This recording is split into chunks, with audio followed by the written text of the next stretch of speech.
যদি তই দৈত্য নে মানৱ নে মায়াবী হ তেনেহ'লে তই মাংস হৈয়েই থাকিবি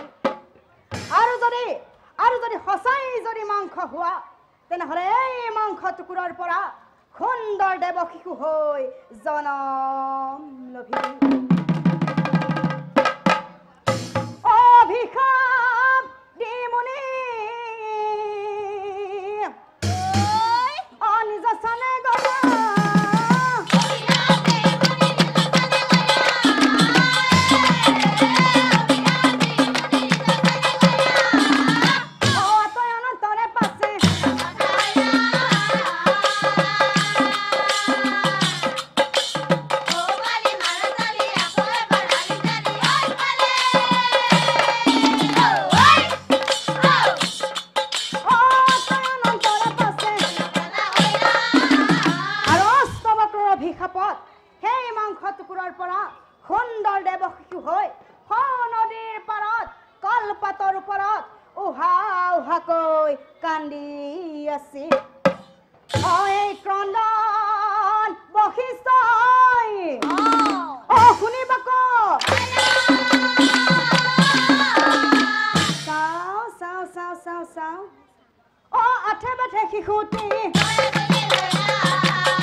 কপালখনতো এটা খাই দিওঁ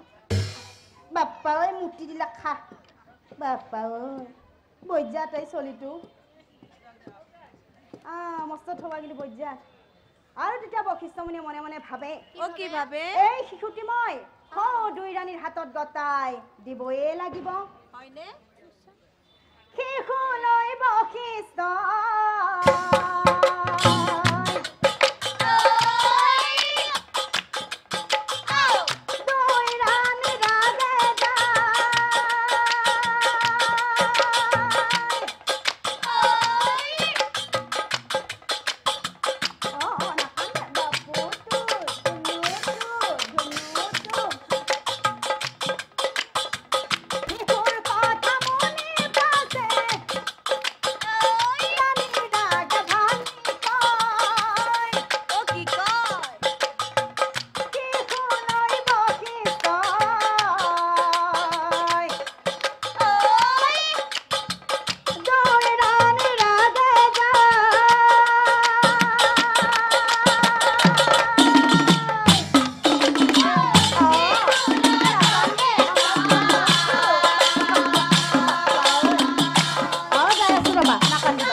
তোমালোকৰ সন্তান শিশু দেখি দুই ৰাণী আনন্দমী চাও চাও চাও আঠে বাঠে শিশুটি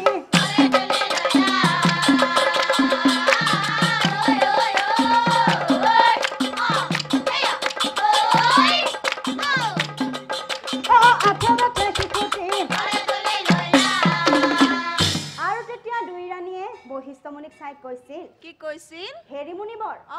যিহেতু এই শিশুটি আপুনি আমাৰ হাতত অৰ্পণ কৰিলে গতিকে এই শিশুটিৰ নামাকৰণ আপুনি কৰক মুনিবৰ আপুনি কৰক কি কলা মই নামাকৰণ কৰিব লাগিব হয় মুনিবৰ এই সুযোগতে মই দুই ৰাণীৰ পৰা এই বস্তুটো পকেটতো নোহোৱা হৈছে লোৱাই ভাল হ'ব কথা শুনি বশিষ্ঠ আনন্দমী কি থোৱা যায় অগণি পঢ়ি শিশুৰ নাম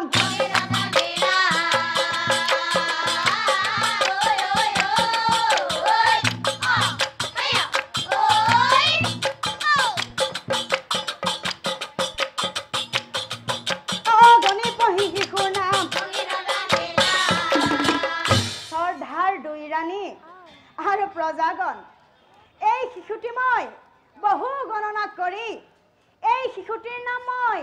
ভগীৰথেই ৰাখিলো হয়নে এই শিশুটিৰ নাম মই ভগীৰথ কি কাৰণে ৰাখিলো জানে কি কাৰণে এই শিশুটি কাৰো সন্তান নহয় এই শিশুটি হৈছে দেৱতাৰ প্ৰসাদ খাই আৰু বশিষ্ঠ মুনিৰ আশীৰ্বাদত আৰু অষ্টবক্ৰৰ মুনিৰ অভিশাপত এই শিশুটি জনম লভিছে গতিকে এই শিশুটিৰ নাম মই ভগীৰথেই ৰাখিলো আৰু ইয়া গাঁৱলীয়া ভাষাত ক'বলৈ হলে ভাগেৰা বুলিও কোৱা হয় এৰি মুনিবৰ আপুনি অকাই পকাই বহু কথা ক'লে কিন্তু মুনিবৰ এই শিশুটিৰ আচল পিতৃজন কোন আছিল সেইটোহে নকলে কি ক'লে মুনি অকাই পকাই বহু কলা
মহাবৈদ্যাত কি কইলাকে ইয়াৰ বাচ্চা কৈ দিও না কও না কৈ দিয়া ক'ব পাৰি না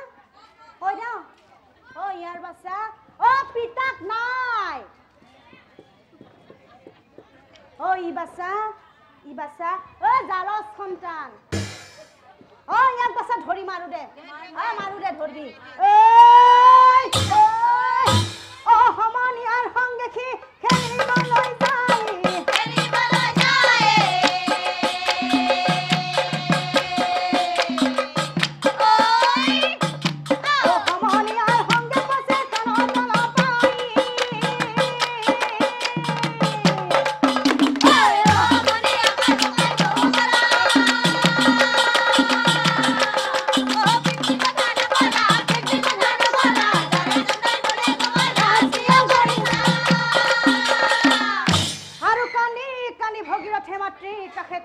কি কৈছিল